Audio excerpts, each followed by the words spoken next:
Good afternoon, ladies and gentlemen. Welcome back to Bowl TV. Boy, do we have a treat for you today. Welcome to this week's edition of Inside the OC. My name is Matt Canizzaro, and we're going to take a dive back to the 2013 USBC Open Championships as one of the highlights of today's show, but not the number one highlight. That honor would go to my good friend, the other guy, my little buddy, Aaron Smith, joining us here on the Inside the OC podcast. Aaron, welcome for the very first time. Wow, the other guy, little buddy, man, you're hitting hard here to start things off. But hello, Matthew. It's great to see you again. I rarely get to see you during this quarantine time, so excellent to see you. Finally, glad we get to chat a little bit here in virtual person. So looking forward to the show today. It's definitely going to be fun, and yeah. I'm ready when you are. So this is your ship. I'm just your matey here. Well, I'm glad to have you here as the sidekick for this week, and we're not rolling it all the way back. We're not actually in 2013, but this is just a modern day miracle as we get to share the screen time here, and we get to talk to this awesome young gentleman. Some great stories that we both have, and he has, of course, from his short career at the OC. So much fun, and such a talented guy on and off the lanes. Let's not wait any longer. Let's bring him in, and we'll dial it back, and we'll talk bowling, and we'll talk life, and we'll talk dance moves with Zeke Bayt. Yo, what's up? What's up, Zeke? How are you? Welcome. Doing good. So if he's the other guy, am I the other guy, or the bigger little buddy? Oh, you're the man. This is it. Yeah, we're here to celebrate you, and we're just the ones that are gonna kind of make it happen. We're facilitating. That's all it is. It's your story hour, and we're just gonna make sure everything works. I'm number 3 on the list right here. So yes. Well, thank you guys for having me again. I appreciate it. All right. Well, thanks for being here. And for those who don't know, Zeke Bayt is the 2013 regular singles champion and a record holder at the Open Championships. We're going to talk about all of that as the show unfolds. We've got about an hour here to celebrate 8 years or so of his career at the OC, maybe some more celebratory than others, but we'll get into it. In the meantime, Zeke from the Westerville, Columbus, Ohio area. Zeke, tell us what's going on in your neck of the woods right now. How have things been, and what have you been up to? Nothing much. I've been up to practicing when I can, working on the craft when I can. It's kind of scary, the situation out there a little bit. Not super scary, but you got to be cautious going out and about. So I pick and choose when I do tournaments, and I'm very picky on tournaments, and just practicing when I can, just trying to get out and make sure my parents don't catch this thing. So, All right, now we know you're kind of a character, a little bit of a jokester at times. But very serious, again, about, as you said, your craft. Just, I guess, tell us a little bit about Zeke off the lanes, and we'll talk about the bowling part. We'll ask all the hard-hitting questions. But who is Zeke when he's not bowling and winning eagles? That's kind of, I don't know. It's hard to summarize.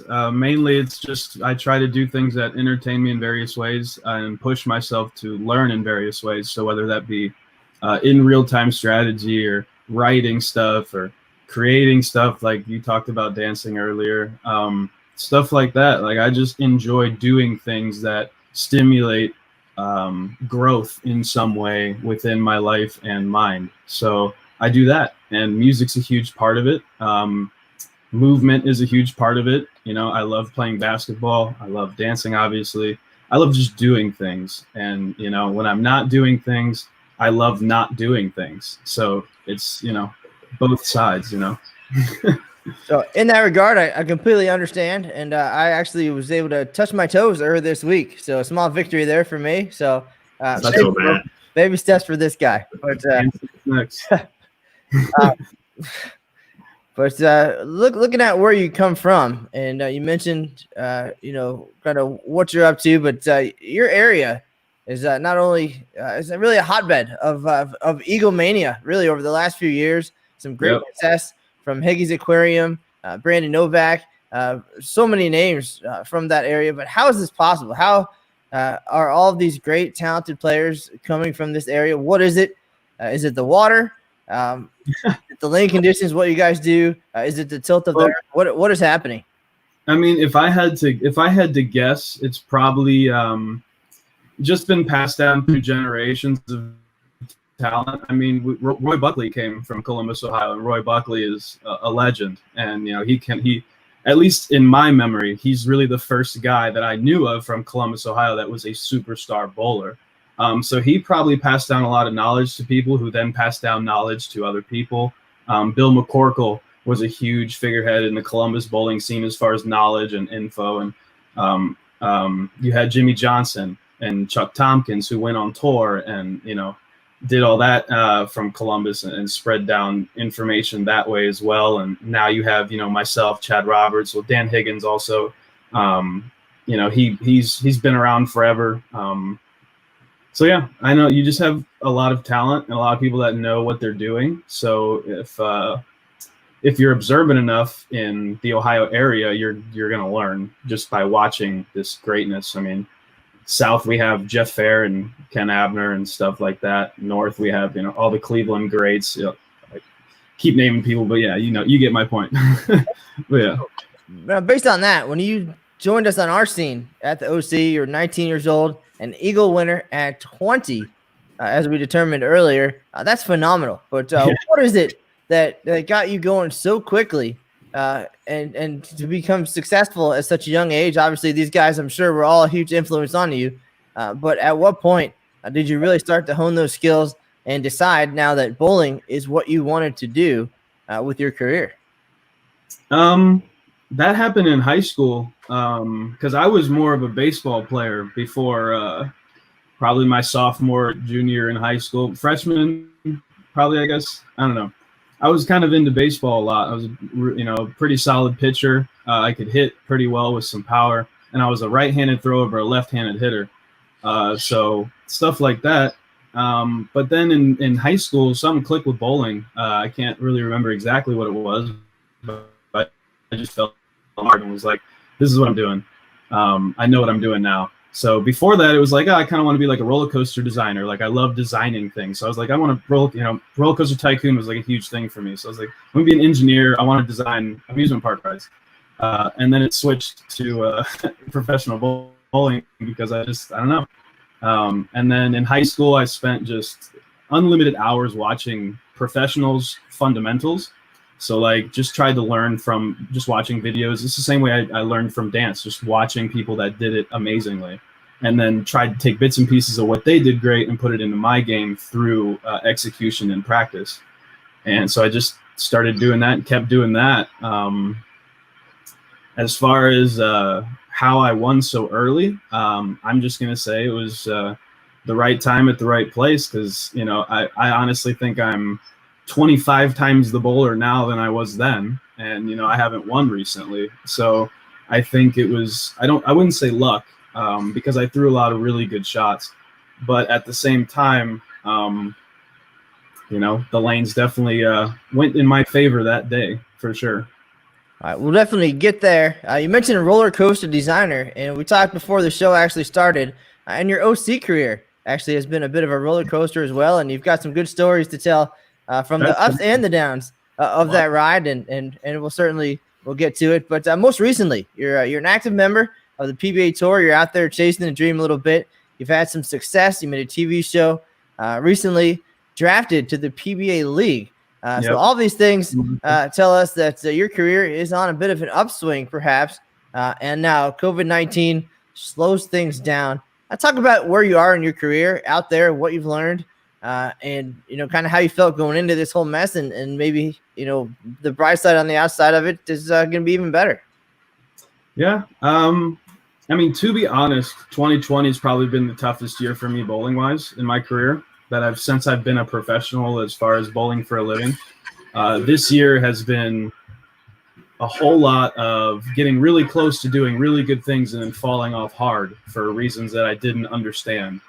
A lot of things came to light since the start of the quarantine, as far as like I had a lot of help from Cecil Scarborough and David Haynes and some other people, William Ludwig always, Bill Ludwig is my guy always. just a lot of help from those people to kind of reset the mind. Brett Spangler helped as well. So people like that just kind of like giving me advice and me taking it and just really learning from it. A lot of fit things are happening. So I had to rechange my fit again because I went in a wrong direction last year because of misguided thought process with the fit. So now we're resetting, and yeah, I think it's on an upswing. I'm very grateful Marshall picked me. I'm very grateful Sean and all those guys, Sean, DA, Chris, and Simonelli. They all know that I'm not going to be scared of any situation they put me in. I'm not scared to bowl anybody. I'm scared of the stage. I'm ready to go. So, you know, I'm glad they picked me, and I'm here to work my butt off until I get to Maine and perform for them. So excellent stuff, Zeke. And of course, you know, you were the guy, essentially. You were the last one picked of all those great competitors. You know, recent back watching, kind of what was that moment like for you when, you know, popped up and Marshall says, final pick here for the Brew City Ballers, Zeke Bayt. If I'm going to be 100% honest with you, which I am, I wasn't watching. I wasn't on the call. I wasn't paying attention at all. Not because of like I obviously didn't think I'd get picked, but it wasn't because of that I wasn't watching. I was just celebrating a birthday with a very, very close friend of mine, and it just happened to fall on that time and that date. So I was doing that and really wasn't paying attention. I get text from Ryan Simonelli. It's kind of a vague, very, very vague text, but Simonelli and we roomed together this year on tour. So he hasn't texted me since the quarantine or whatever. So I was like, well, you know, why would Simonelli be texting me right now? Like, I know the draft's going on, but why would he? And sure enough, you know, I ended up watching the clip later, and my phone blew up, and I had a lot of support from a lot of people, like, it was amazing. It really turned my my month around, or kind of year, honestly, to be fair. Kind of turned my year around because I wasn't in a really super good place. I'm not even gonna lie. I wasn't in a good place. So that was kind of like a hard reset. Like, boom, okay, now we have something to work towards. Let's go get it, you know? So perfect. It was very needed. And the environment in Maine, something you're familiar with. You made a show in the doubles event there. You know, for those who have never been, what is it like competing at Bayside Bowl? Awesome. I mean, there's really no other way to. It's exactly what I imagine. It's exactly what I want the atmosphere to be. I want people to be yelling at me. Like, I want people to be screaming. I don't care. I'm not a huge silence guy. Like, I don't want it to be all quiet and everybody on tip. Like, no, yell. Get excited. Let's go. You know, I want stuff like that. So to me, that's like, let's go. I don't know. I want that atmosphere all the time. So to me, it's nothing new or nothing scary or nothing different. I know it's very different for a lot of the other guys, but that's the atmosphere I want. So I'm ready for it again, and I hope it's even louder than it was last time. So let's go. Now, with that said, we now know the dates for the PBA League competition. You obviously know who your teammates are. Some success earlier in the year for Sean. Ryan Simonelli in the news quite a bit recently with his big announcement that he'll be stepping away from full-time on the PBA Tour. Just so much surrounding that, so much excitement, and now something so much to look forward to. How do you get ready? How do you get mentally ready? How do you get sharp for this? Again, you know, you're obviously talented enough and respected enough to have been selected. Now, how do you hold your own and prove yourself out there with those guys? And what are you going to do in the coming months and weeks to get ready and really be your best Zeke Bayt when you get there? You know, I try to do things every day to improve. I've even before the announcement, I was working on mental and just working on bringing myself back to a point where I can just be positive in everyday life. So I work all the time. I'm going to be ready because that's my job as a professional, to be ready. It's my job as a human being to be ready for whatever's thrown at me. And whatever atmosphere I find myself in, I think that I have enough confidence in myself that whatever situation you put me in, I can thrive in. And if I don't thrive in it, I'm going to learn from it. So it's a win-win. So I'm not scared to fail. I'm not scared to step up in any situation. You know, whether it be 3 strikes for 300 for $1 million in the final of a PBA event on TV, whether it be for 3 strikes in the finals for a PBA league to win the league, I'm ready to do whatever. You know, if they put me in the 2-hole, that's where I'm going to be. And I'm going to strike every shot in the 2-hole. That's my goal. And that's the attitude I have. So I just, I'm always ready, I guess, that's the case. Like, you know, you could make the PBA league tomorrow and I'll perform because mentally I feel like I'm there. So, you know, just a lot of mental. That's really all it is. It's just how you perceive it. I'm not trying to really prove myself to anybody because I don't care really what anyone thinks as far as that goes. I know what I'm capable of. If they don't know, that's their problem. And I'm going to show them over time because I have confidence in myself to do that. So.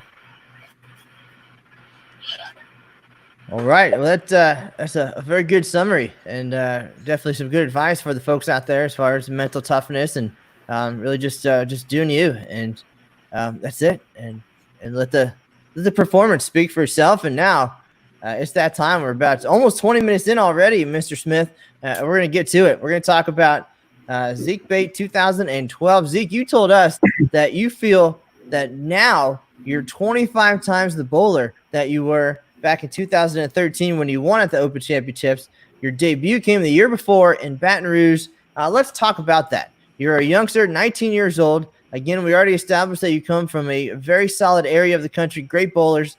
Tell us about how you got recruited to the Open Championships, what they did to prepare you for that event, what you knew about it going in. One of your teammates even was Josh Connor, a member of this Hickey's Aquarium team that's been so dominant in recent years. But just tell us about that debut and all that went around that and how we got to meet you that year. Yeah. Josh Connor and I drove down to Baton Rouge, Louisiana together, 16 and a half hours in a car together. But yeah, we had a good time. I can't even say I was even close to prepared for that type of event. So I went there not knowing anything, just ready to bowl. So I really didn't know what an eagle was until I won one, to be fair. Like, I hate to say that because it's kind of dumb to say, but I just went to go bowl because it was something to do and I wanted to be on bigger stages. I didn't really understand the prestige, the history behind this tournament, how much effort and work has been put in for so many years through this tournament. I didn't really understand that at first. I was just 19, 20 years old. Let's go bowl. So, you know, that was what it was.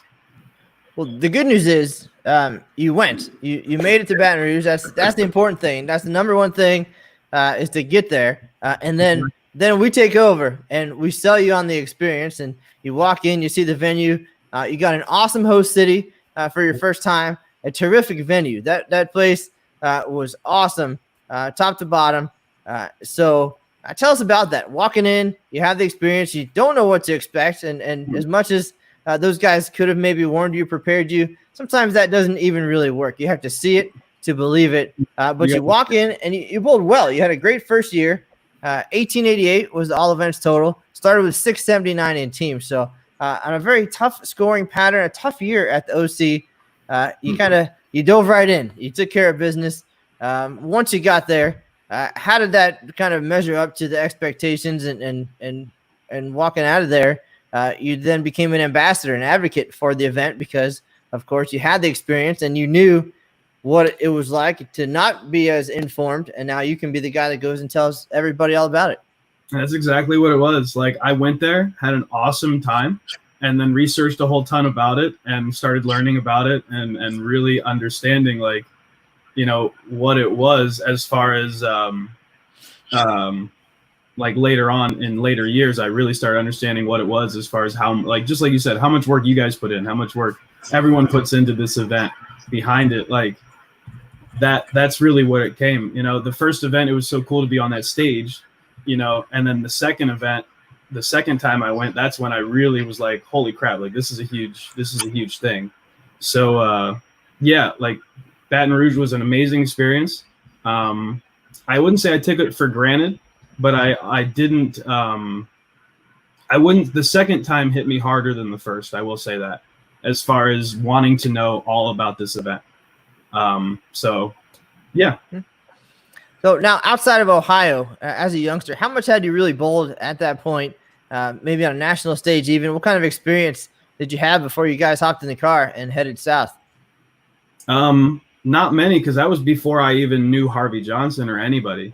That was before I knew anybody. Like with Josh and no one really knew me at all outside of Ohio, and for a reason. I didn't bowl.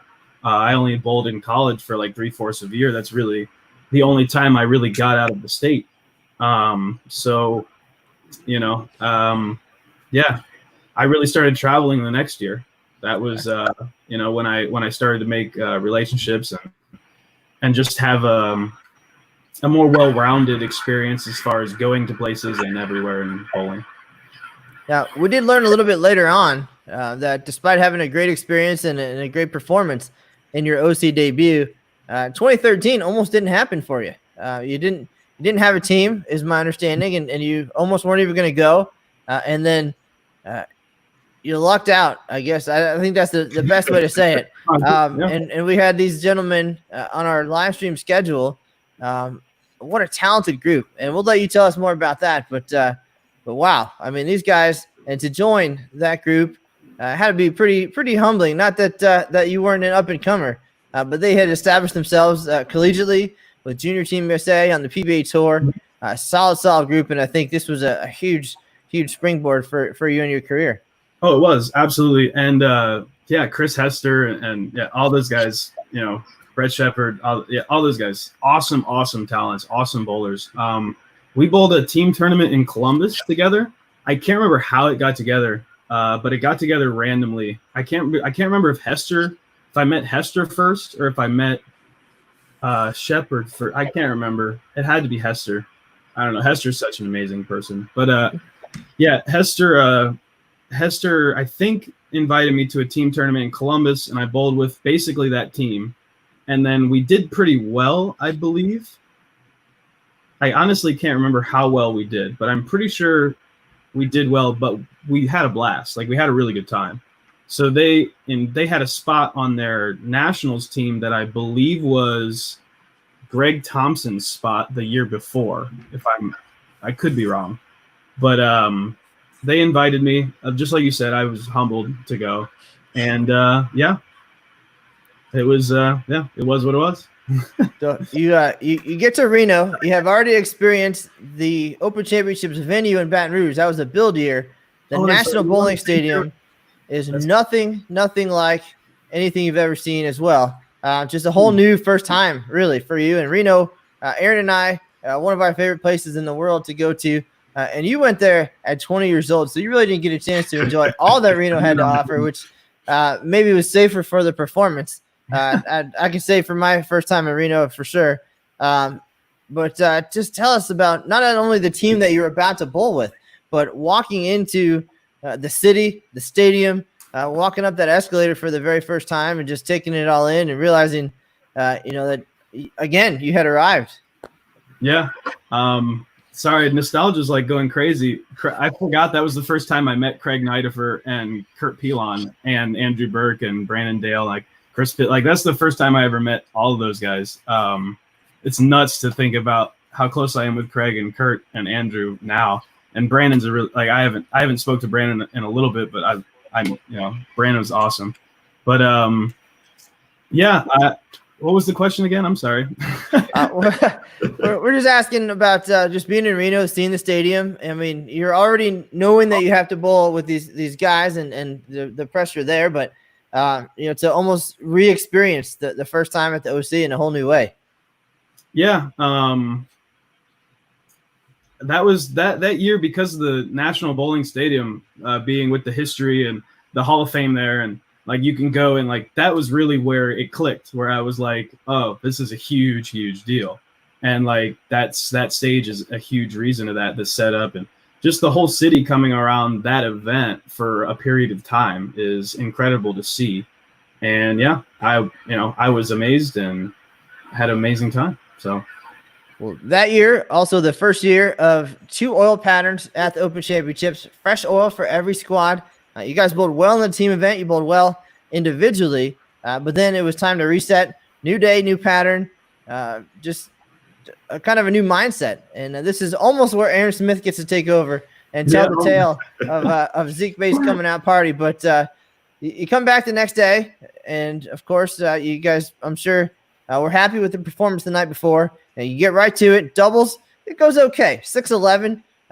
Hey, I'll take 6-11 every set from my entire career. Shepard, I let Shepard because I think Shepard had 700.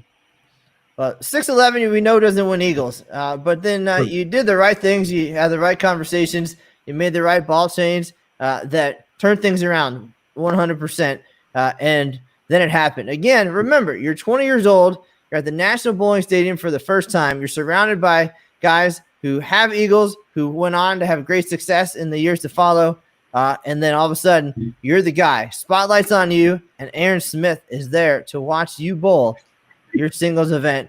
Take us back to that ball change at the end of doubles, and then I'm just going to sit back and let you guys have this conversation because I just love this story. Yeah, I made that ball change on a whim because everything else wasn't working, and I felt like I was throwing it good. Hester, the day before, had said how good I was throwing it. I didn't score as well as I threw it, so he gave me a lot of confidence mentally. But yeah, I made that ball change. It worked. And I really kind of went into a zone. It was super. I had a lot of confidence in the line I was playing. I had a lot of, I don't know. I was doing really good stuff until, a certain spot in a certain game that I didn't throw very good shots in. So, yeah, I guess, Aaron, you could take over because it's just all about the 10th frame right now. Well, no, there's plenty leading up into that. And I don't know if I told you this story at some point or not, so I'm going to share it here.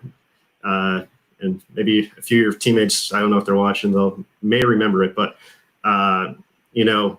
that year, and you guys pulled the late squad, I believe. It was late. It was last. But year too. And for singles, I had seen a lot of 530s, 520s, after 2, 540 here and there. So, it was one of those things where folks were getting there the first 2 games, and then there was always just some type of struggle in game 3. And you went 88-68 out of the gates. And then split the very first frame of the 3rd game. But then you pick it up. Yeah. But you get back on it. You keep striking. All of a sudden, it's like, hey, this guy we live streamed yesterday, who I never heard of before yesterday, is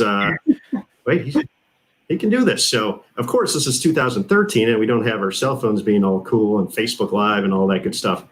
So I have to head out there with a big camera with a tripod and try to blend in and not be super obvious that I'm taping this guy going for the lead, going for 800.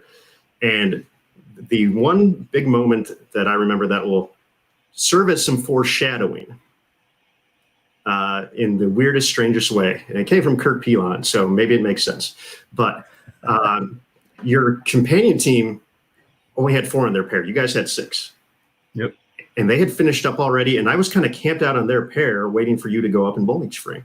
And a few of the guys were talking, and they were talking scenarios and he needs this, or this was 8th or 9th frame. And he's talking about the scenarios, and they're going back and forth, and Kurt is just listening. I'm just kind of listening, waiting for you to get up to bowl. And Kurt kind of maybe using a few words that aren't appropriate for this podcast, says, hey, you guys just need to just let it happen. You don't go to a craps table and yell 7. Just let it play out. Kurt said that before I threw that shot? That's hilarious. And so, of course, at that point, John Serbinski, 789 leading the way. You stepped up in the 10th, only needing a pretty decent count to get it. You got the 7. You left the 3, 6, 10. Unfortunately, the spare shot did not go so well. And then However, you must have went through about 16 different emotions in about 5 seconds after that completed. But, obviously those things happen. But what was the moment like kind of for you going from, oh, crap, 3-6-10 missed. What's my score? What did I need to? I believe Hester was the first one up there telling you, hey, man, you took the lead. He was. Yeah, it was Hester, and then the Michigan guys after confirmed it. I just remember thinking immediately when I let it go, oh no. But as soon as it whiffed all of them, I was just like, I cannot believe I just whiffed a 3-6-10 to lose. I was so upset. That was really the main thought was just I lost. I lose. You're bad. You're terrible. Oh my God. And then Hester said that, and I still didn't believe him. And then I went back and looked at the scoreboard until it updated. And as soon as it updated, I was like, okay, I'm okay. This is okay. It's probably going to get beat, but at least I had the lead. And that was my initial thought was like, I don't deserve to win right now after 7 outing for this. But, obviously that thought changed over time. But the initial thought was someone's gonna beat that. So because I ended like that because it was on an 8-bagger. I could have had 820 or something like that. I could have astronomical set. But maybe if I strike out in the 10th frame and shoot 820, maybe someone beats that. Maybe it's because I 7-outed, no one beat it out. People felt it for me. Who knows? Just to interject here, I want to make sure that you clarify that it was a complete whiff. Absolutely. And the way to hear the story, and just to imagine you at the foul line, but at the same time, at that moment, 800 is gone. Always a big milestone at the Open Championships, but you came off the approach also thinking that Zerbinski had 798. Yep. And you had 795. So you thought the 800's gone, the Eagle has flown away. That's it. And then you realized it was actually 789. And you had gotten there. So as Aaron said, the range of emotions, again, there's that roller coaster, an emotional roller coaster for you. Wow. So all of those things happening, and then you finally find out you're in the lead, and then Aaron does his thing, and the whole experience begins for you. Yeah, I will say one thing. I stopped shooting spares the way I shot that 3-6-10. I have never shot another spare the way I was shooting spares for 4 months up until then. And I stopped that. I took out this finger. I would only use these 2 fingers to shoot spares. And I did that for 3 months up and before that event and had 0 issues making anything. But in that moment, I whiffed and I never did that again. Well, you became an instant legend as well, because every single live stream moment that followed for the next 3 years of live streaming at the Open Championships, however many years it was, anytime somebody left a 3-6-10, it was the Zeke Bayt. So now you're more famous than you ever would have been had you made that spare. Just wanted to put it out there. And now Aaron has a video clip of that singles night and the interview afterwards. Yes.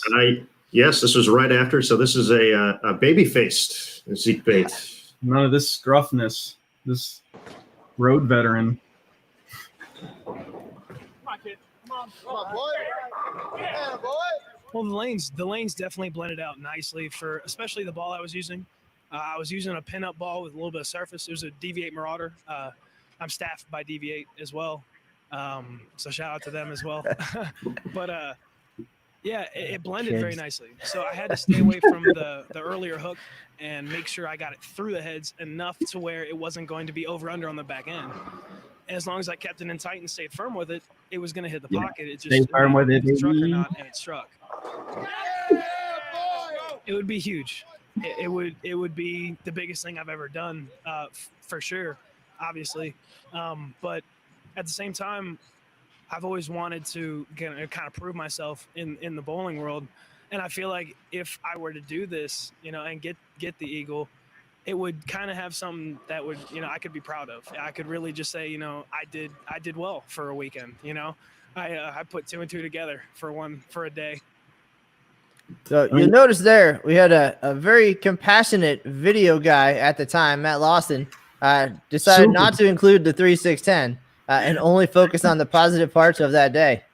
I was about to say that. I was like, thank you to whoever didn't show the 3.610 footage, because I know you have that in 1080p or whatever high quality footage you want. So yeah, thank God no one was shown that. My friend Harold Chadwick does have that video though. He filmed it on his cell phone. It appears Harold Chadwick, one of the many names in our chat right now as well. There he is. Anthony Simonson. We saw Terry Rohr checking in. We'll have a Terry Rohr story coming up. But all these guys turning out to share their Zeke stories and be part of this podcast and reminisce a little bit. And we're only 2 years into your career right now, and we're getting ready to roll into the next one. Yeah, Simo himself still like tells me like that is still the single worst frame I've ever seen you bowl. I'm like, I know it's the single worst frame I remember bowling. I'm right with you. Yep, there you go. Anthony said that. Remember that one time I watched you do? Yep, and it'll be one time. It'll be one time. It was like 12 when that happened too. And for 2 years, you did have more eagles than Anthony Simonson, so you can always have that moment in time as well. Yeah. But as we roll on, the experience, that interview, all part of it. And then the wait, a couple of weeks to wait until you find out if 795 is in fact enough. The online leaderboards, all the phone calls, no doubt. And then the phone call finally comes. Tell us about that stretch of time as you begin to learn more about exactly what you accomplished and what's on the line here. How much did you want that? And what was that wait like for you? I wanted it really bad, but I didn't get ahead of myself because I just thought it was going to get beat. I was just like, it's going to get beat. So don't be surprised when you wake up one morning and see that it's beat.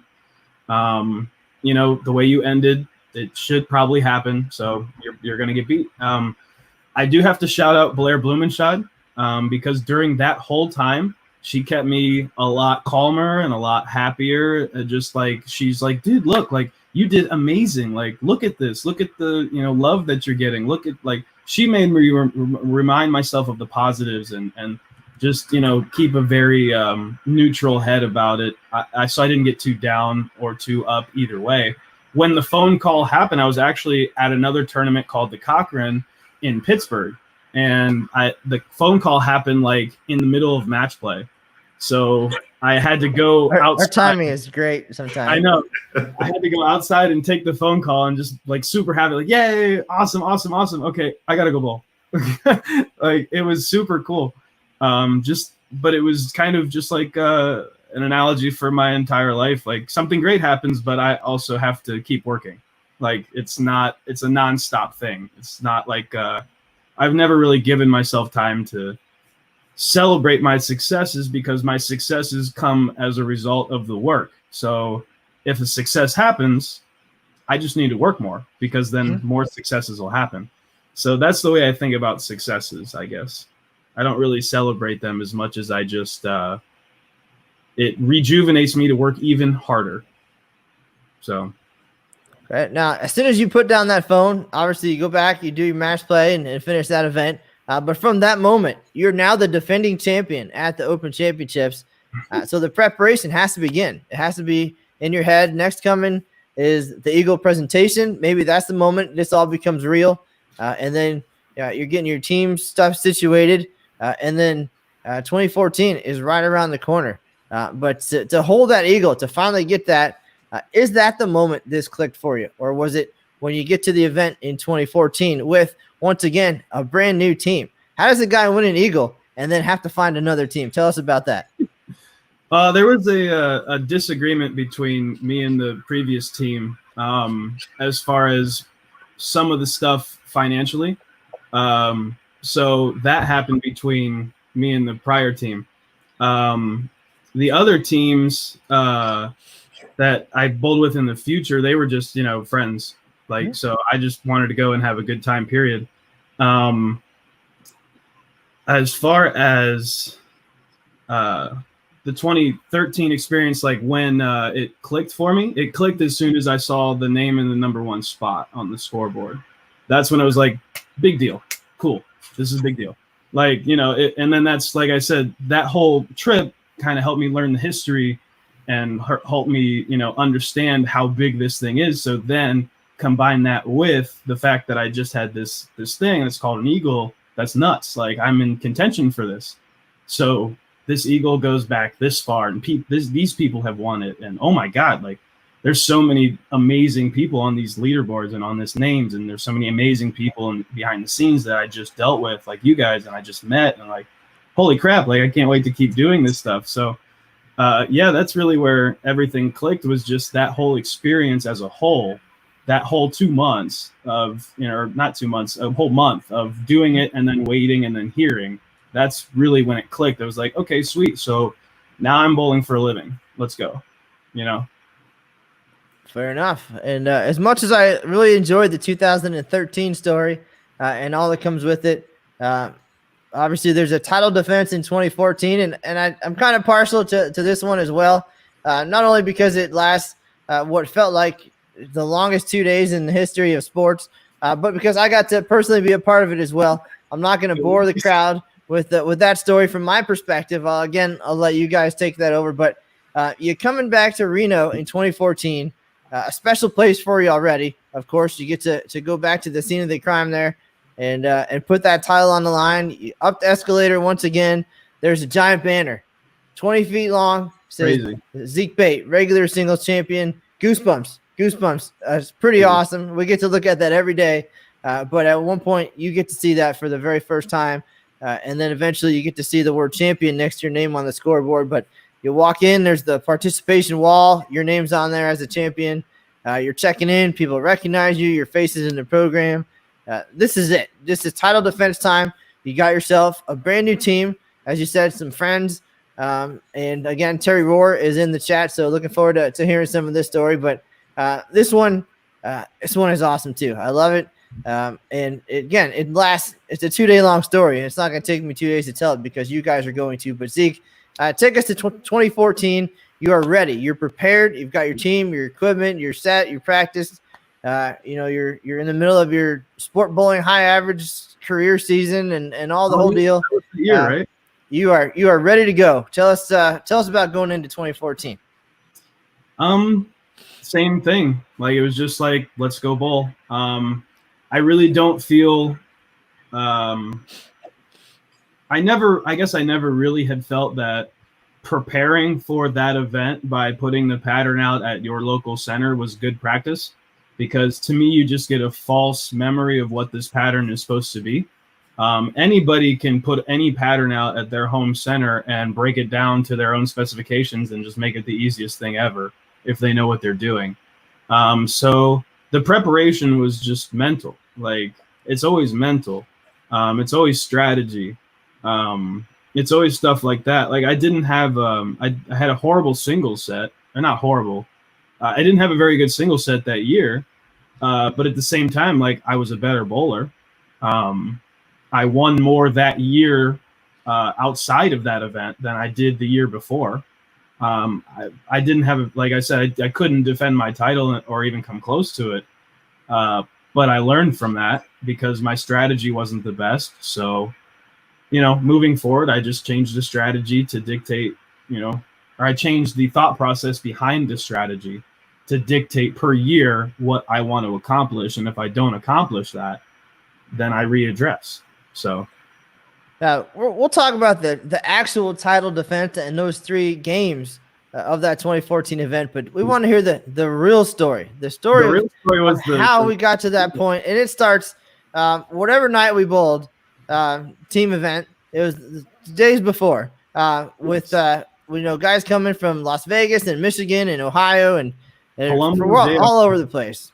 It was and then Terry and Wagner, right? That was right. Kent Wagner he's working at the event, so he's there. But then we hear from Terry Rohr that they're having some trouble getting to Reno, and they're stranded in Salt Lake City. It's Terry and Blair is the way I remember it. Yes. The night before, we have a practice session. See, to clarify, I was on the companion team for you guys, so I feel partially responsible for some of the things that are going to happen later in the story. But we're mentally preparing. We're doing our work schedule. We're doing our thing, and still getting ready to bowl at the same time. But we have a practice session scheduled for the next morning, now not knowing if all the guys are even going to be there, which is wacky. So they're stranded. They're trying to get to town, and then that's not even the worst of it. But let's hear how you recall this, and then and having to explain all this to Aaron as well. I think it was kind of mind blowing for me. Yeah. Yeah. So Terry gets stuck with Blair overnight. Our practice sessions in the morning. They get there at like 5 to 10 minutes into our practice session, and Terry comes through wind of fire or ball of fire and of all this stuff. I'm here. Blair's like, I'm here. Yeah. Everybody's so happy, right? Terry starts checking. Where's my wallet? Where's my oh, that cab driver he just got dropped off by, that man has your wallet. That's where Terry roared. So Terry roared in a ball of fire, left his wallet in the cab, and it had I forget what he said, $1,500 or something in there in cash. I mean, he had some, yeah. He's checking in right now. I'm gonna say it was probably upwards of $3,000 bracket money for the whole weekend. Bowler's Journal money, practice session money. I think he's just trying to get out of pay for the practice session, to be honest. But yeah, so we're at the practice session. As you described, Terry comes running in, wants to throw some shots and get the strategy going and get comfortable with all the guys. And, maybe you guys don't bowl together all that often, so it's kind of a camaraderie session as well. And this is still bright and early. You're 12 hours away from being introduced as a champion for the first time and having to bowl the team event at the biggest event of the year. And here we are. Terry, if he had any hair, it would have been all over the place and just totally crazy running in. Bro. And this just continues. So we bowl the practice, and how do you guys feel coming out of that? We feel great. As you know, we all had fun in practice, making fun of Terry and him being late and him losing his wallet. So we all had a blast, and we all had mutual camaraderie making fun of Terry and his decision making. And so I guess it wasn't his fault that much. It was just really unlucky. Later on in the day, we go bowl the Bowler's Journal. And I had been there and had bowled some sets of the Bowler's Journal already. And I remember telling them about the Bowler's Journal. We all wanted to bowl together. I remember telling them hey, Bowler's Journal is going to be sweet, the more it's bowled on. So we want to try to catch squads that are crazy packed. We want to catch the burn squad after a crazy packed fresh squad, and we'll be fine. Well, Terry gets in and whatever and yada yada, goes and bowls the practice session, goes and bowls BJ, doesn't do very well, and because he's fried out that he lost his wallet, flight was late, all this stuff, yada yada. He's not trying to bowl again. Well, I was with you guys this far. I bowled the one squad, and I said, I need to check out. I need to go home. I need to get ready, change, mentally prepare, whatever. I checked out at that point. Of course, I missed all the good stuff. Aaron Smith was there. He takes over with you guys to bowl another squad. I wasn't having it. I would have been crawling up the escalator the next day if I had to bowl that many more games. But there you go. Well, yeah, and then that next Bowler's Journal spot, Terry's like, I need to go to the bank because I'm missing because just like you said, the team squad's later tonight. So he's like, I need to go to the bank. So we all walk with him to the bank. It's me, Palumbo, JR, and Terry. And we all walk to the bank, and JR and Terry are like, I don't feel like bowling this next BJ squad. We didn't do that well. Let's just save it for team. And I'm like, dude, the next squad is going to be so sick. We need to bowl. We need to bowl this next BJ squad. We have to. And Terry's like, I don't know. JR's like, fine, I'll bowl. Palumbo's like, why would I not bowl? I'm here to bowl. Because Palumbo is always down for whatever. I love George, but I miss George. We go back to the bowl. I convinced Terry to bowl. We go back to the bowl. Terry, he shot 299 in the previous Bowler's Journal set, but he still didn't have a very good set, which is partially why he was fried still at everything. And then we come back. It's me and JR, and me and Terry. And I think, no, George ended up not bowling, actually. I forgot George ended up not bowling. So me, JR, and Terry get on the same pair. And we end up going 1, 2, 3 in the Bowler's Journal right then and there. We end up taking it over. And we're like, and I'm like, see, I told you, I told you we should have bowled. I told y'all we should have bowled. And we ran it over. And then right after we run over the bowler's journal, Terry has another 299 during that set. So once again, choking it off in the 10th frame. Which I know a lot about. To be fair, he does have a 300 at the OC. It happened in 2009, but so he can get the job done. But you're right, back-to-back squads, 299s, and that's only really the beginning still. Exactly, it's still just the beginning. So he's feeling a little better at this point, though. So, we're going well. We're going into the team event, right? And we're feeling good about team event. Matt, and you're with us now. We're all as a group. We're getting ready for team event. We're pumped up. I give my presentation, which is super cool. It was awesome. I got a reception from people. It was really, really cool. I think there was Columbus people in that same squad with us, too. So I think there was like 2 or 3 of Brad Fazio's team, if I'm not mistaken. It had like Harold Chadwick and Jay Hendershot, some Columbus people. We end up like not bowling very well the first game. And, we're kind of panicking or whatever. And then all of a sudden, everybody on my team has the absolute world out of nowhere. And it just like everybody starts striking. Terry has front whatever. Like I go like first 3, 9 spare strike, 9 spare or something like that. Whatever the score was. But as we keep going on through this game, I'm like, man, we are really, really striking like an abnormal amount. Like, what is this total? So I start to add it up in like the 5th or 6th frame. Like, what can we possibly shoot? So I'm like, at this point, I think we could have outed for like 1390 or something or 1380. Like it was, if we would have outed from the 7th frame, we would have had some astronomical game. And then like, as it kept getting closer and closer to the 8th and 9th, I see Aaron come down with the camera and I'm like, that's right. No 1300 has been shot. That's like immediately I was like, that's right. No 1300. It was 12. It was like 1290. 1299. Yeah, it was. So I was like, oh, like we really only need like this, and this. So I'm like, all right, I just have to strike out. That's all I'm going to worry about. And I hope no one else figures this out because I know Terry is going to super yank if he figures this out. Well, it's my job to figure this out. Like it's a decade into my career at the OC. Like this is my job to know these things are happening. And my vision it was this at that point. I had 279 the first game, so it was like the best of my entire life at this event. You bowled really well. So I was only focused on that and filling frames. And when Aaron came down, I thought he was just being a friendly guy who's just coming to say hi, see how we were doing, see if anybody needed a drink. Didn't everyone think it was for Terry's front 10? Because Terry had front whatever. And everyone was like, oh, it's just for Terry's 300. And I'm sitting here like, no, it's for 1300. And then, yeah, like just like you said, Matt, you were bowling awesome. So, like, you could have been like, yeah, this is for me. So. But the fun thing I remember about that was I was actually supposed to take off for the night. And Jessica, our part-timer that year, was covering the night shift. And I think I had saw him that Matt had shot 279, and then he was doing Matt things in game 2, I think. So pace had dropped dramatically.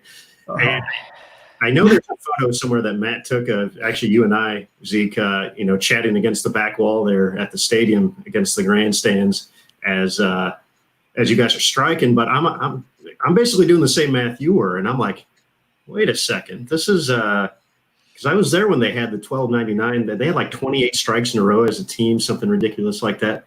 And it's like, man, that's out there. And then like 9th frame comes around. I'm like, is it still out there? And I remember Matt gave me a look when I went down into the bowlers like area, and he was like, "What the hell? Why are you here?" And then I just gave him like the nod, like, "Look up." Like, and then all of a sudden, you guys finished it off, and of course, Mr. Roar. He got the double in the 10th, which was important, of course. But that second one, the tug down. That second one, I'm so happy that struck. Oh my goodness!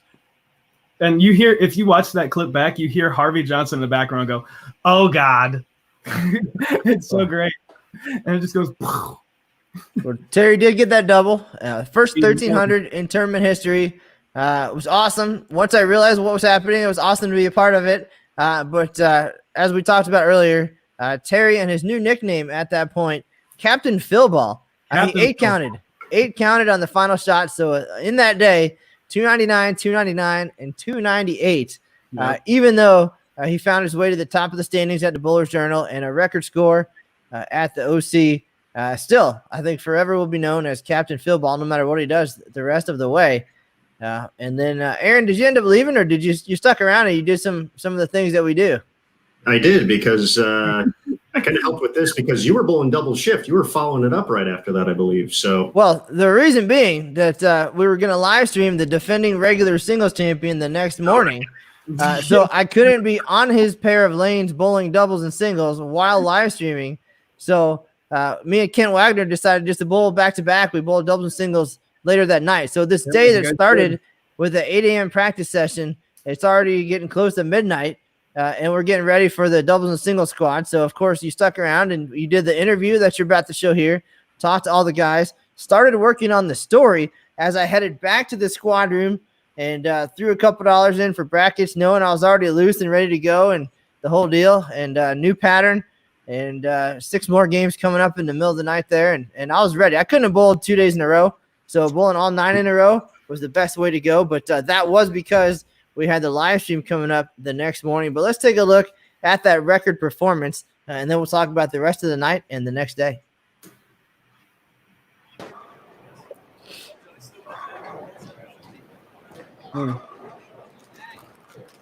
We don't have a very good first game. We kind of were struggling with, a couple of us struggling with ball reaction, me and Terry specifically. And then we found it. And sure enough, I mean, they said they didn't know what was going on, but I remembered, I think this year someone shot 1299. And it was talked about that no 1,300 was ever shot. And I'm looking up at the scores in the 8th frame like, we can shoot 1,300. Come on, ship, come on. Yeah. As the guys have said, it was the most fun we've ever had. I'm just glad he got back up at that point. We communicated. We had a plan in place, and we all worked together. And it was so much fun. Today. It really was. Winning the Eagle was pretty awesome. That was unbelievable. But this is something that it just means. I don't want to say it means more, but it's just as high up there. It's awesome. I mean, it took me right back to the college days. That was the most fun I've had. Bro. Bowling. Big group. there's a scoreboard. There it is. Look at my 228. Absolutely. Hey, you were clean. All those were just wrap downs. 13-18. That score still stands the highest team game in Open Championships history. Something you guys will always have. And again, that's just the evening. We've already taken the lead at the Bowler's Journal, a couple 299s, highest score ever. So Aaron is already working on potentially 2 different news stories for Bowl.com and social media, whatever it was at that point. I'm back on the lanes doing my thing, knowing that you guys are bowling at 9 or 11 in the morning, whatever time it was the next day.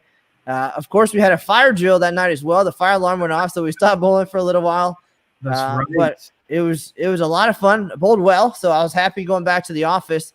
I still had all the tape and everything, and then Aaron handed over his story and such after that late squad. So in the time between the end of bowling and the start of bowling, I did what I could to help with the stories and the photos and get all that news out to the world and on the website, and then get home and get changed in time to come back for the live stream, because that's why we were there. Of course, the defending champ coming out. So much excitement. You're finally old enough to celebrate like the proper way in Reno, but also the quick turnaround for the next day, knowing also that the title was on the line. Tell us about that. Again, the ups of the record and 3,500 at the OC, top 10 score. Awesome day all around, but exhausting, no doubt. Tell us about that night and then kind of circling back and refocusing for the next morning.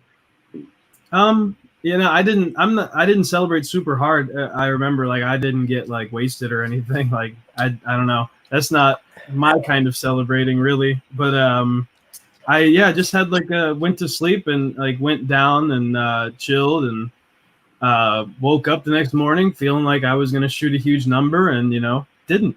So, it happens. I I didn't go into it with a different mindset, like I have to shoot a big number or I'm bad. Like it just didn't happen.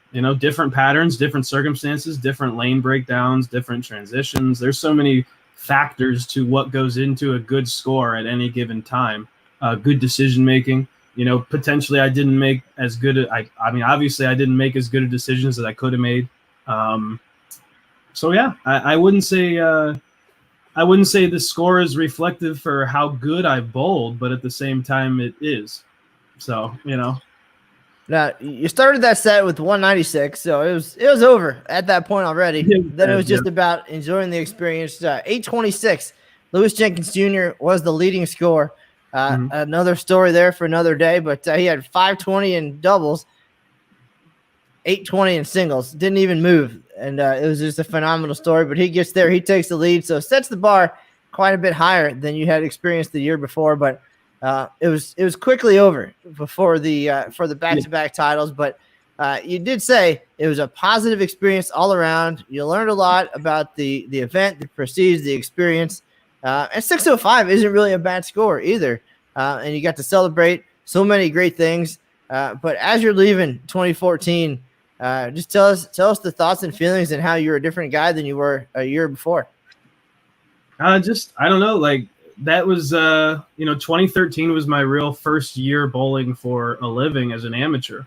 I had some side jobs, but I really committed in 2013. Thankful to Harvey Johnson for allowing me to, really, because I can't pay for all those flights and everything and entry fees myself, but I paid for what I could, and Harvey paid for flights and entries for 2013 through 2017, somewhere around there, maybe a little longer. Yeah, I mean, it was an amazing experience.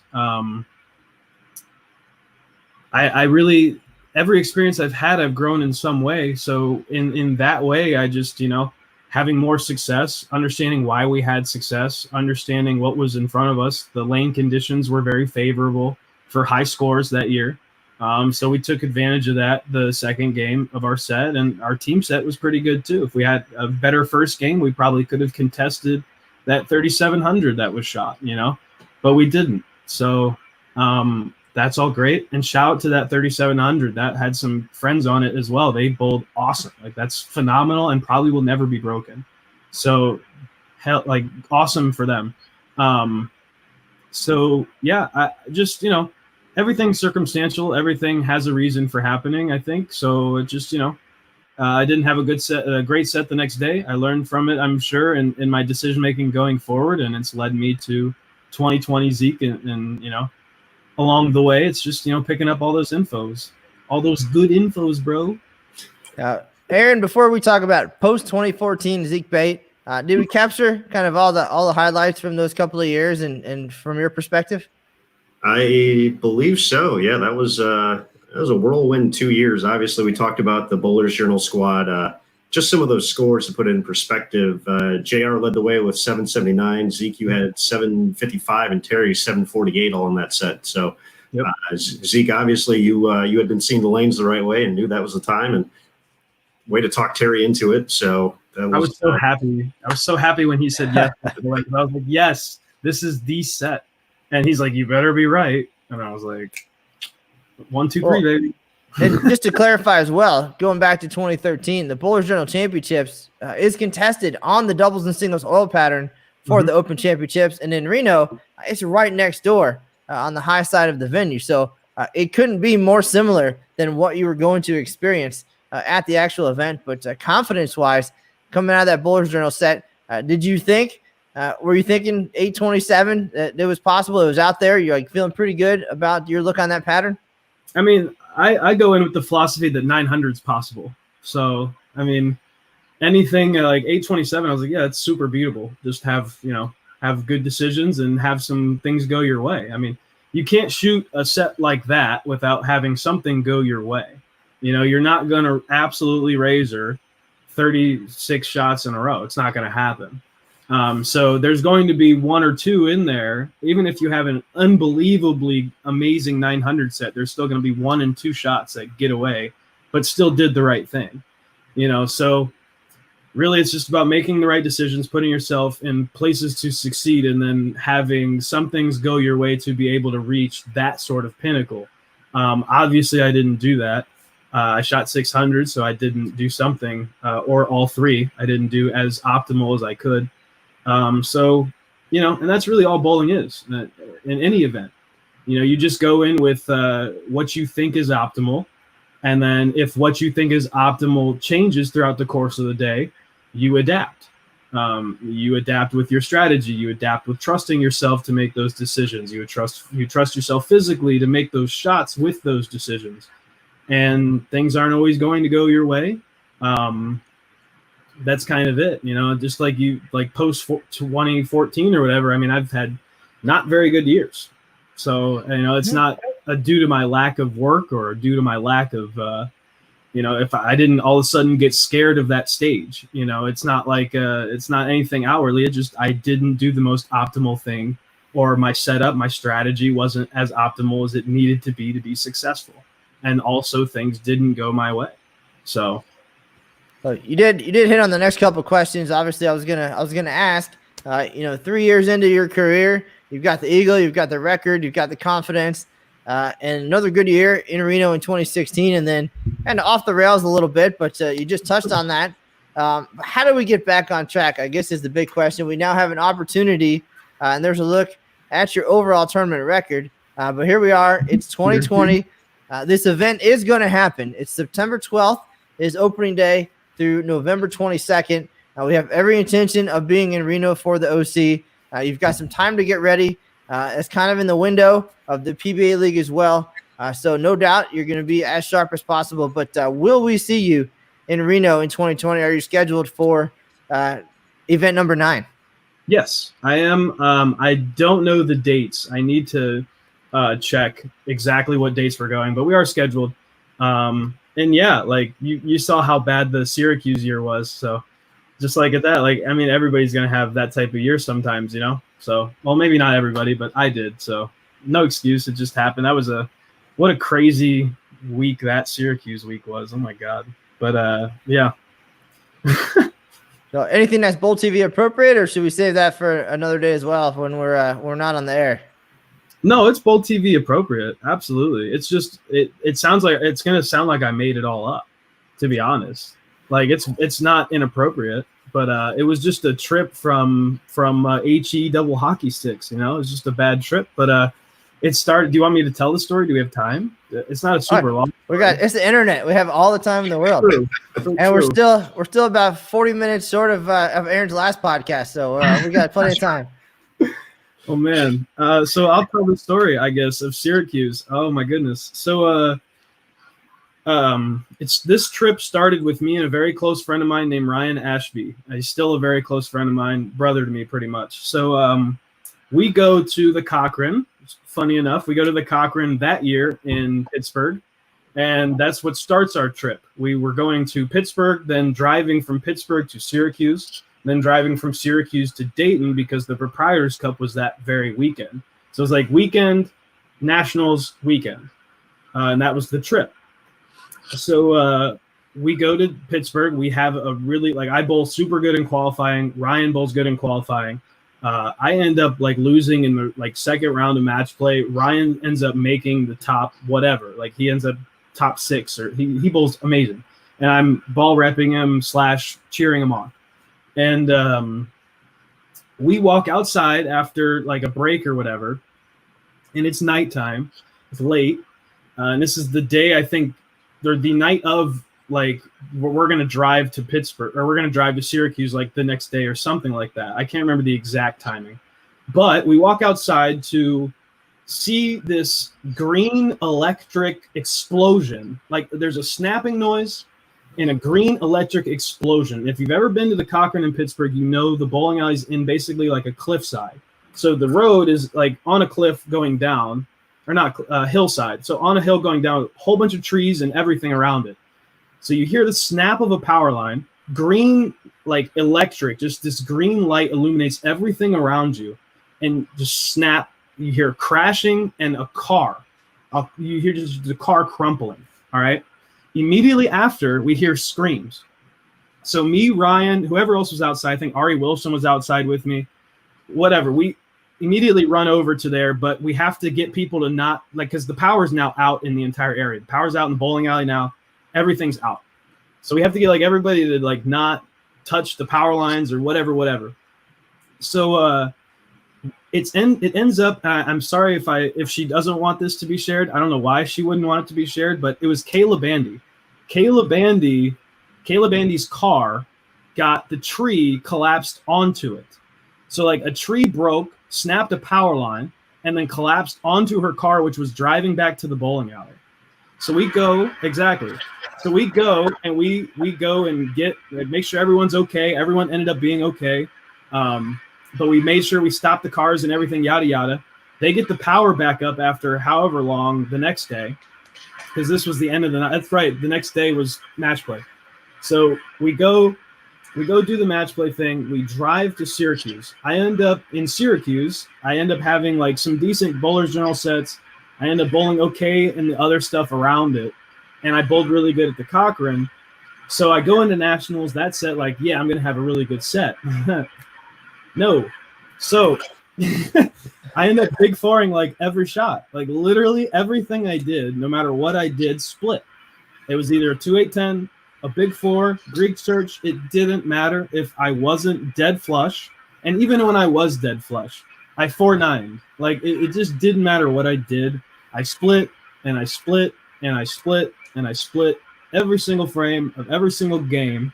It was unbelievable. I've never split so much in my life. So I'm fried out. I'm keeping a level head about me because it's a team thing. Ryan bowls pretty well. He doesn't bowl amazing, but he makes some money. So we're heading home and we're not too dissatisfied. Ryan and I are jamming out to music, doing all this stuff. This is all in one trip still. All of a sudden, this giant deer comes from nowhere. And this is a mile ahead of me. There's a semi truck on my right. All right. There's a semi truck on my right. I'm in the left lane of a 2-lane highway at 70 miles an hour. A mile and a half down the road, this deer pokes its head out and stops where the yellow line is that starts the lane. It's halfway in the lane and halfway in the forest. All right. It's a giant deer. So I go and to not stay in the lane where the deer's halfway in it, I go and move to the right lane, obviously. I'm going 70 miles an hour. This deer decides to commit suicide and sprint. As soon as he sees me do this, the deer sprints in front of my car. So I run into this deer 70 miles an hour, semi-truck behind me, now in the same lane as me. So I end up we see the deer die in midair, me and Ryan both. It happened in slow-mo. Literally this deer deflected upwards, spun around and was facing me like this. As it's dying in midair. It was nuts. So and this is all real. So I end up avoiding the semi behind me, avoiding the poles to the right, and avoiding the hard curb that was the end of the fall off of the freeway. So I end up avoiding all of that, parking myself on the side of the road, my car dead, just as dead as the deer in front of us. Absolutely terrible. So I'm sitting there and I called AAA. And I called my folks because I'm now going to need a ride. I know my car's totaled. You could just see it and feel it. It was just so bad. But I'm sitting there, and after a little bit of silence, I'm sitting there. I'm just contemplating. I look over at Ryan, and I go, how do I big four on the ride home? And I sit there with exactly that face. I just go, he's dying of laughter. And I'm just sitting there fried. I cannot believe this just happened because it was so true.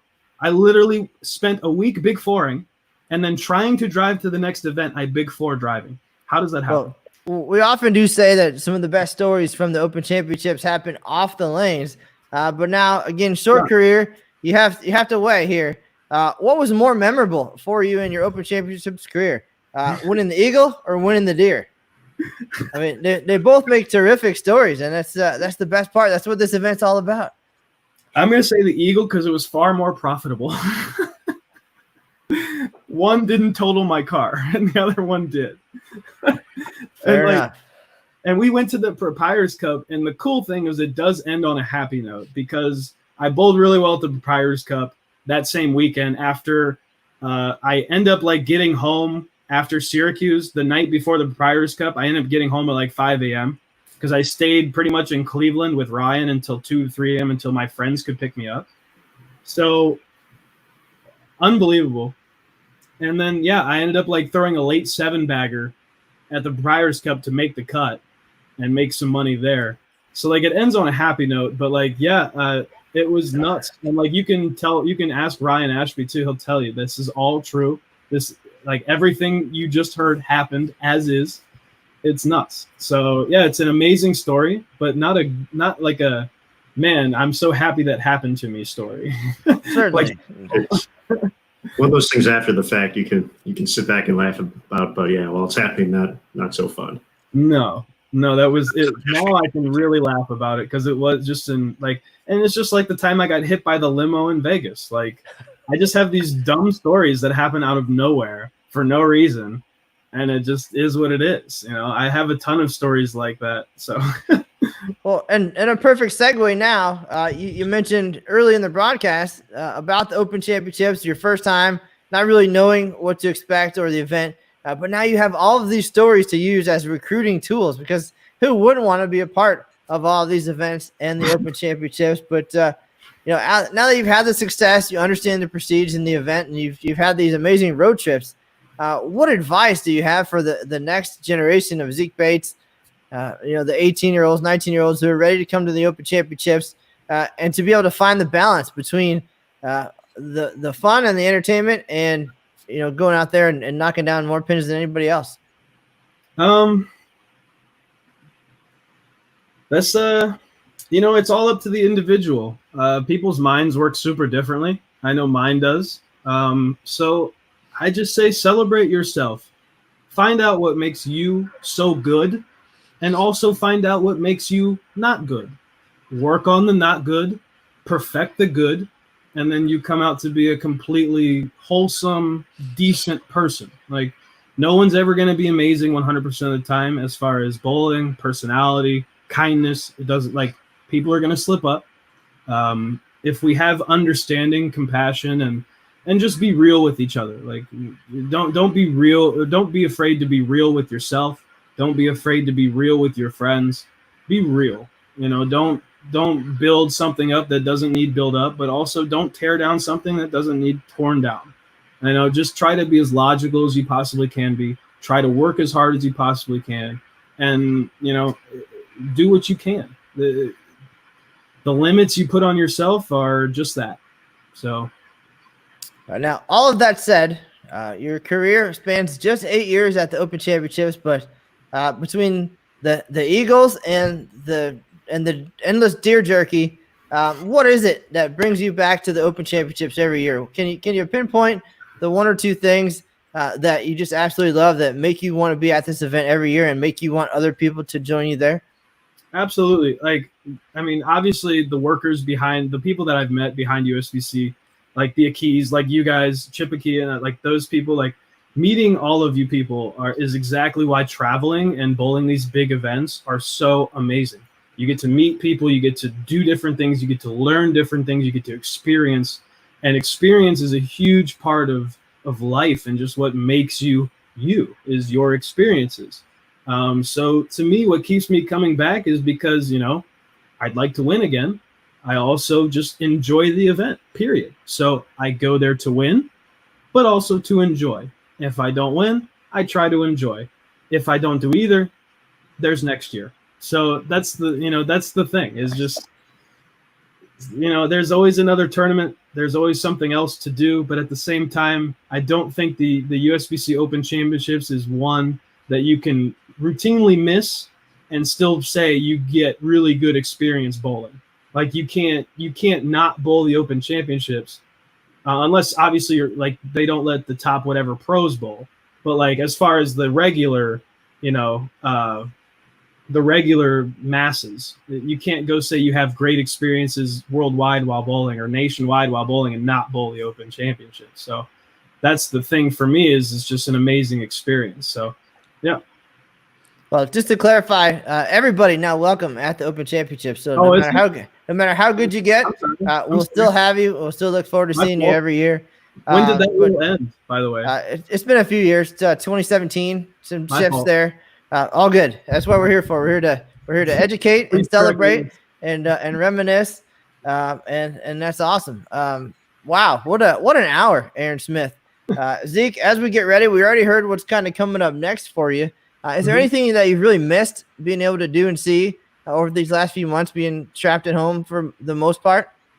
Yeah, my road family, the roommates and everybody that I just I just miss seeing. Like Simon was on here earlier. That man's family to me. Mike Coffey, Cam Doyle, Greg Young, Simonelli, Jason Sterner, all those people I roomed with, Chris Sloan. I mean, DA. I miss seeing DA all the time. Dick Allen. He's my guy. They're family to me. So. It's a part of your family's missing, but at the same time, you still can keep in contact and all that good stuff. But it's not the same as in person. So, I miss those people. I miss, obviously, bowling on tour. The summer swing would be happening in full effect right now, and I normally bowl really well in the summer. So I'm just missing, making that money and bowling really well and family. So that's what I'd say. We'll definitely look forward to seeing you back on the lanes and, of course, seeing you at the Open Championships in Reno again, September 12th to November 22nd. And Aaron Smith, I was absolutely looking forward to this episode of Inside the OC. Not only getting to have you back in the fold for a minute to reminisce about the good old days. And, Zeke, I was going to ask for some final thoughts, but it looks like you have one. What's up? No, I was pointing at Aaron when you said Aaron. Oh, okay. I thought we were finally going to get to the one topic that we avoided this entire time was the Aaron Smith Zeke Bayt dance off that hasn't happened for almost a decade. Aaron, bro, you better have been practicing for 8 years. That photo that Aaron mentioned earlier that I took of you guys, the caption to that photo was, "Here's Aaron Smith." Just manning up and challenging Zeke to the dance off. For those who don't know, if Zeke mentioned it earlier, he is a dance superstar. He's got some moves and some flexibility and can do some things. And Aaron might have mentioned at one point, or I might have suggested it. I'm not sure how it went. This needed to happen at some point. But I made it almost an hour and a half without bringing it up or asking Aaron to dance on camera. But Aaron, next time I see you in person, I think that's going to happen. I want to see the moves, and I want to see how much work you have to do before we get together and see Zeke again and make this happen. There's work that has to be done. I'm not going to lie. I should be taking advantage of this time to hone in on some choice moves to just let Zeke know what's up on this. So Bowl TV exclusive. Keep an eye out for it, folks, at home. We do appreciate everybody joining us today. Aaron Smith, any final thoughts from your first visit to the Inside the OC podcast? Well, I certainly appreciate it, Matt and Zeke. You're our guy. We love seeing you here, and of course, it was super fun to reminisce about some of those experiences we got to share there in Reno, Nevada, at the stadium. So, those are definitely some of the stories that in situations, it seems like those are the ones that come up. Those are some of the most memorable moments of my working career are centered around you doing cool and awesome stuff. So. A, I appreciate the friendship we've kind of built through all this. B, love talking to you about it. And C, it's just great to see you, man. Hell yeah. All right. Well, guys, I certainly appreciate it. Everybody watching at home, thank you very much. All those who tuned in and commented during the festivities here. Anthony Simonson, our Masters champion and PBA superstar. And, of course, Captain Phil Ball, Terry Ward, looking forward to seeing you back on the lanes as well, getting the team back together. Everybody else, please keep an eye out for more great content on Bowl TV. A lot of great shows on the schedule, including Aaron Smith PWBA podcast right now twice a week, Mondays and Wednesdays on Bowl TV. He's joined on there by Jason Thomas, and those guys have some great interviews recently, Deandra Asbeatty and Valerie Bercier. So go check those out in the Bowl TV archives and keep an eye out for what's coming up next. Wow, what a day. My name is Matt Canizaro, folks. For Aaron Smith, Zeke Bayt, and Captain Phil Ball, that's the news for now. We'll see you on the lanes. The great Matt Canizaro and Aaron Smith. Yes. Thank you, sir. Thank you. We made it.